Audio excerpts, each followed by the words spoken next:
که د خپلې شاعرۍ په باره کې لږ معلومات راکړئ. اکثره خلک متاثره شي بیا شاعرۍ ته مخه کړي. ستاسو علت څه و چې شاعرۍ ته مخه کړه؟ احمدزي صاحب شعر و شاعري خو د سکول د وختو داسې یو خو په سکول په دور کې زما د پښتو مضمون سره ډیره زیاته مینه وه او ماته اوس هم یاد شي بلکې زم هم ورله اوس زویي په د ناروغی الله دې ښه کړي زما د پښتو او د انګلیش ژبې استاد یوسف خان صاحب د مردان شهبازګړۍ بارو. نو اکثر به چې ما چېرته مضمون ولیکه د پښتو مضمون نو هغه به یوسف خان صاحب چې کوم دی په کلاس کې اورو نورو هلکانو ته نو دغه زما لپاره د حوصله افزایي غوندې خبره وه. وړې وړې کتابچې به په هغه وخت کې د علي خیدر جوشي، جمشید د ټوپۍ او دغسې نور چې کوم ولسي شاعران دي نو زه به اکثر چې پلار سره چېرته بازار ته لاړم او د کتابونو دکان په خوا به تېرېدو نو هلته کې به دا وړې وړې کتابچې وې هغه ټایم په 2 روپۍ 3 روپۍ 15 روپۍ به دا ملاوېدې نو ما به پلار نه دغه فرمایش و هغه به مې لوستې او د سکول د وخت هم سر ټکه پکه شاعري کوله. باقاعده بیا کال 1990 نه چې کوم دی نو دغسې ادبي تنظیمونو سره ناستې پاستې شروع شوې. داسې 33 کاله وشو چې ادبي ژوند کوو او ادبي تنظیمونو کې ناستې کوو، ادبي مشرانو سره ناستې کوو، زده کړې کوو، لا لګیا یو او بیا زه خپله خوشقسمتي ګڼم چې په اسلام آباد کې د ټولو نه چې کوم لوی تنظیم دی په کال 1980 کې هغه جوړ شوی پښتو ادبي سوسایټي اسلام آباد او د ډیر زیات مهم مشران د ډیر تاریخي خلکو څو پات شوي دي. 2-3 مشران د دې ژوندي دي، میمري شفق صاحب، سید محمود احمد صاحب، اقبال حسین افکار صاحب. دا د آغاز هغه مشران دي. نو د هغې په موجودګۍ کې ماته د دې تنظیم د سیکرټري جنرال ذمهوارۍ راکړې شوي دي. اول ډیپټي سیکرټري وم او اوس سیکرټري جنرال یم او شکر دی دلته کې ښې درنې او سنجیده ادبي غونډې جوړو او شکر دی دلته کې د پنډه اسلام آباد مشران شاعران او په تعلیمي ادارو کې چې کوم پروفیسران صاحبان دي یا چې کوم ځوانان دي زمونږ ټول راځي او دلته کې هم د ادب یو شمه چې کوم دی نو بله کړې ده او کوشش هم دا دی چې هغه بله وساتو. ډېر ښه مننه. آیا تر اوسه مو کوم کتاب لیکلی یا د پښتو د نثر په باره کې مو لیکنې کړي؟ زما کتابونه 2 خو چاپ دي. زما یو کال 2010 کې ستا غمونو سودایي کړم، زما د شاعرۍ یو کتاب دی، در په در خاورې په سره ستا غمونو سودایي کړم، رب دې خلاص کړه له دې شره ستا غمونو سودایي کړم. ستا غمونو سودایي کړم زما کتاب نوم هم دی په کال 2010 کې. د هغې نه پس بیا په کال 2012 کې د دایجي په نوم باندې زما یو کتاب چاپ دی، هغه پښتو ادب کې د پلار په شخصیت باندې ړومبی تالیف دی. هغه ما د خوشحال بابا نه راواخلې تر دې دمه پورې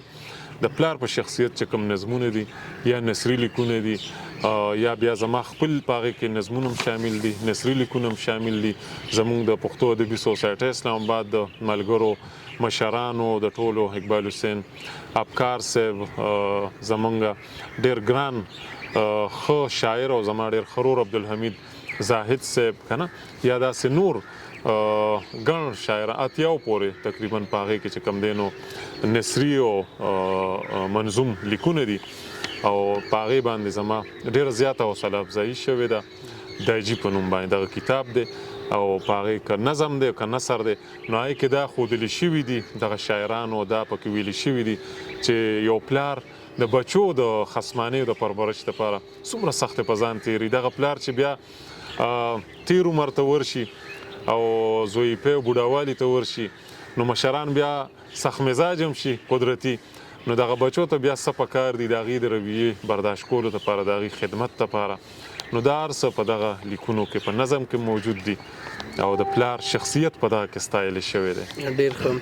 څه ډول راټولیږي ادبي بهیرونه یا ادبي بنډارونه دلته په کوزه پښتونخوا کې څنګه وي؟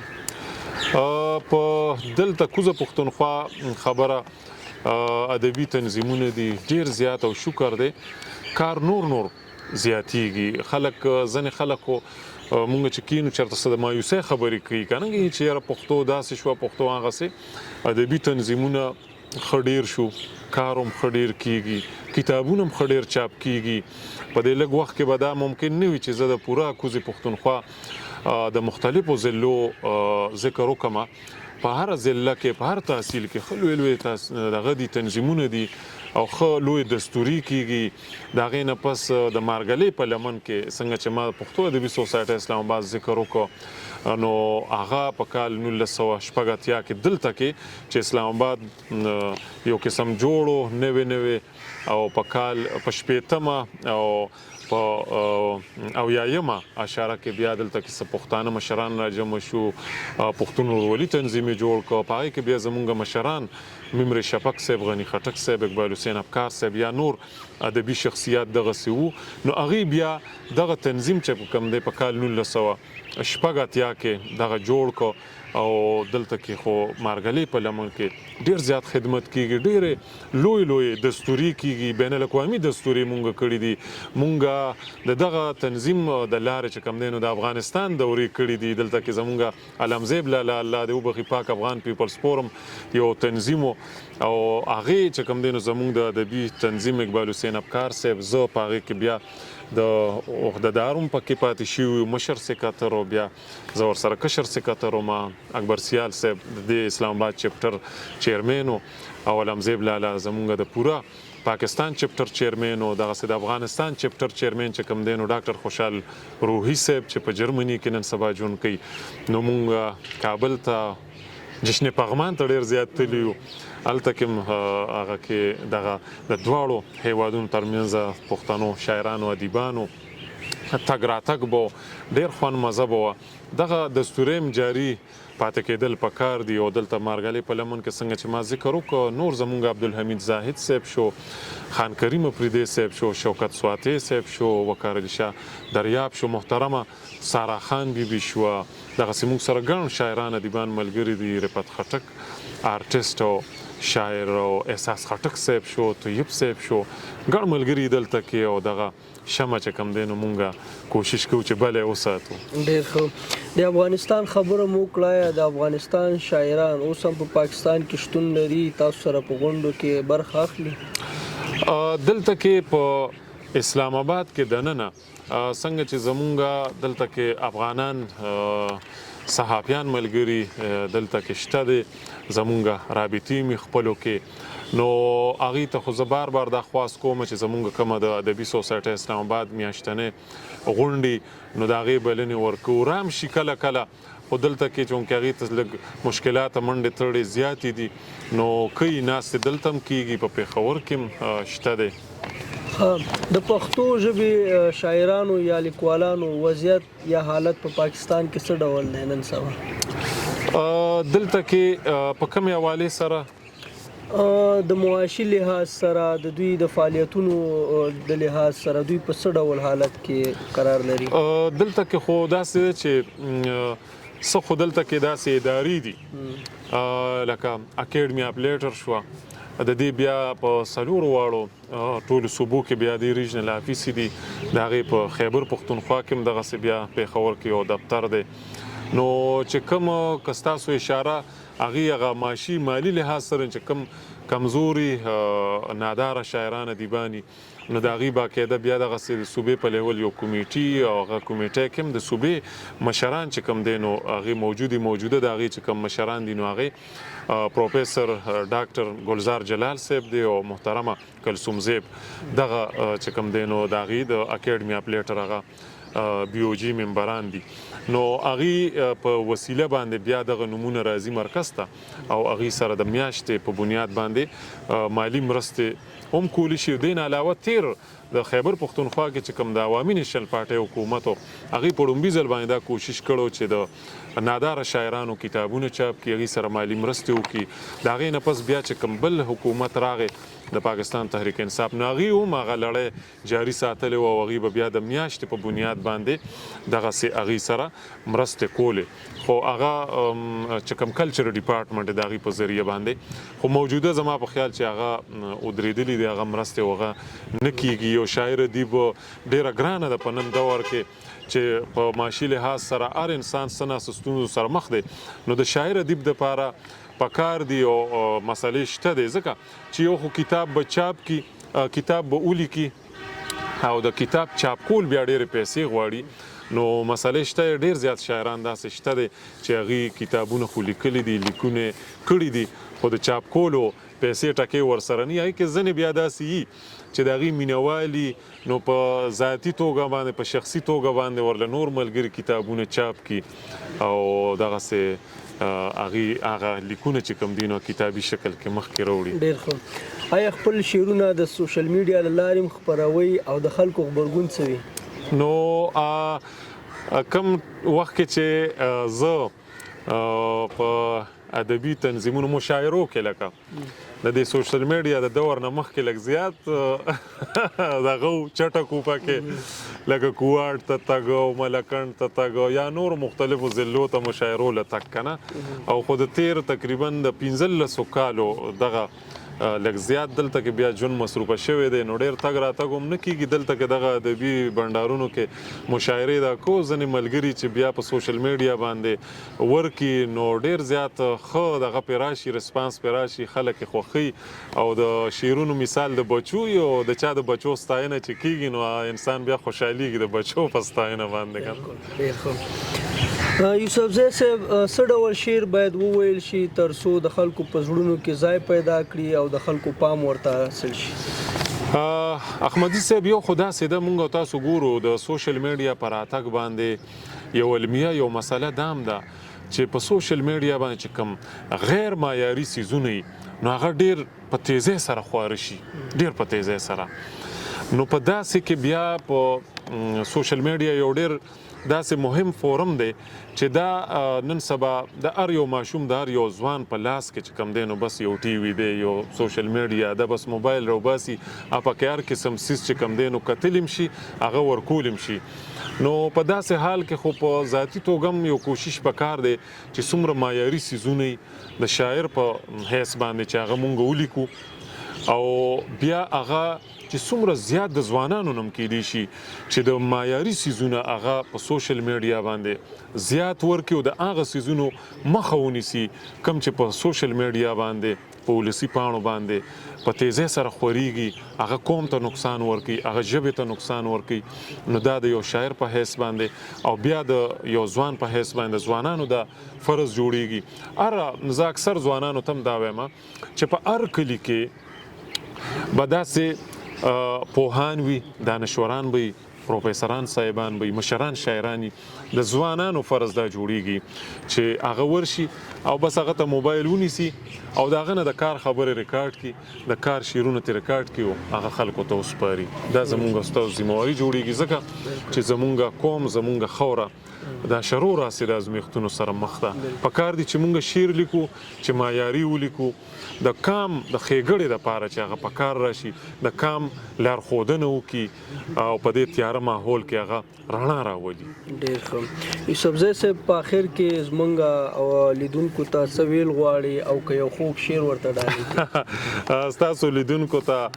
به شعرونه ډالۍ کړو او شعرونه او کلامونه خو شته دی زه به یو څو داسې نیمګړي شعرونه د غزلو او یو نظم زما د کابل او پیښور د هغې عنوان دی هغه به تاسو ته وړاندې کړم یو څو شعرونه داسې دي چې د بل په لمسه چې زما غریب خانې نه پاسي د بل په لمسه چې زما غریب خانې نه پاسي ځکه اعتبار مې د جانان د یارانې نه پاسي د خپلې مینې نمایش په دې سبب نه کوم بیا برکت د محبت د خزانې نه پاسي د یوسفزي سردار خوددار طبیعت ماړه خویونه د مودو تږې ستا د ډکې میخانې نه پاسي او یو څو شعرونه نور چې کترې کترې لاشونه او جړه د پښتنو تر کومې به روانه وي سزا د پښتنو دا څرنګه حالات دي دا د کم جرم سزا ده دا څرنګه حالات دي دا د کم جرم سزا ده تروړلې چې داسې ده خندا د پښتنو او یو شل ځایه تقسیم دي ته محفوظ یې فکر مکړه یو شل ځایه تقسیم دي ته محفوظ یې فکر مکړه لاس لرې کړه کلار شه نور زما د پښتنو او د لویو وړو وینې دي بهیږي مودې وشوې د لویو وړو وینې دي بهیږي مودې وشوې ناراضه د الله جوړ پر اختیا د پښتنو تسنس دي پښتانه د یو بل لرې لرې تښتي تسنس دي پښتانه د یو بل لرې لرې تښتي په دې ارمان نیمګړې لړ بابا د پښتنو مرام یې و پښتو د پښتنو په ډله خوښو مرام یې و پښتو د پښتنو په ډله خوښو حجاز ته په سفر چې حمزه د پښتنو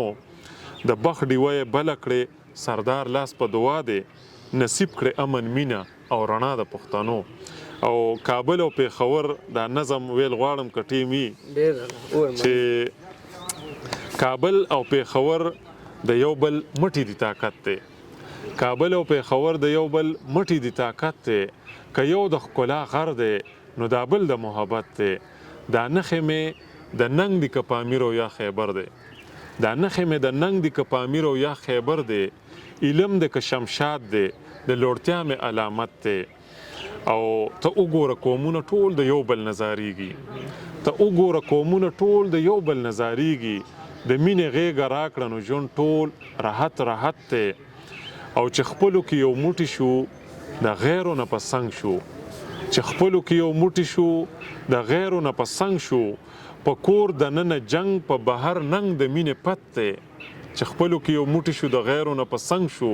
په کور د ننه جنگ په بهر ننګ د مینې پت دی قومونه مخکې لاړل اله شا به رستو کیږو قومونه مخکې لاړل اله شا به رستو کیږو ګیلې معنی به لرې کړو په دې کې مو عزت دی او میرویسو کلودیانو یا شیرشاه که ابدالي میرویسو کلودیانو یا شیرشاه که ابدالي په هند مې غلبه وکړه دلی او پانیپت دی او د خاورې نیزهباز سره صوفیان هم زیږولي د خاورې نیزهباز سره صوفیان هم زیږولي دا تا مې په لاهور کې ستر د مینې علامت دی او شریک معطلان دي باچا خان ته فکر وکړه شریک معطلان دي باچا خان ته فکر وکړه پیدا په اشنغر کې شیشمباغ کې زیارت دی شریک معطلان دي باچا خان ته فکر وکړه پیدا په اشنغر کې شیشمباغ کې زیارت دی دا ګل وطن مې ګل کړې ایشیا کې امن غواړم دا ګل وطن مې ګل کړې ایشیا کې امن غواړم دا زړه د ایشیا د یو کوټلې حقیقت دی او د یو کلمې رونه یو ژبه یو تاریخ دی د یو کلمې رونه یو ژبه یو تاریخ دی میلې زمونږ د سوات او د پغمان یو ثقافت دی او سرداره امیر کروړ که د پښتو ادب سرخیل دی رحمان لایق او ملنګ جان زمونږ وحدت دی خوشحال رحمان لایق او ملنګ جان زمونږ وحدت دی ډیره مننه قدرمن یوسفزی صاحب چې موږ ته وخت راکړو او موږ میلمستیا مو قبوله کړه د نېشنل میډیا درنو لیدونکو زموږ خپرونه په همدې ځای پای ته رسیږي تر بلې خپرونې موږ ته اجازت راکړئ د الله په امان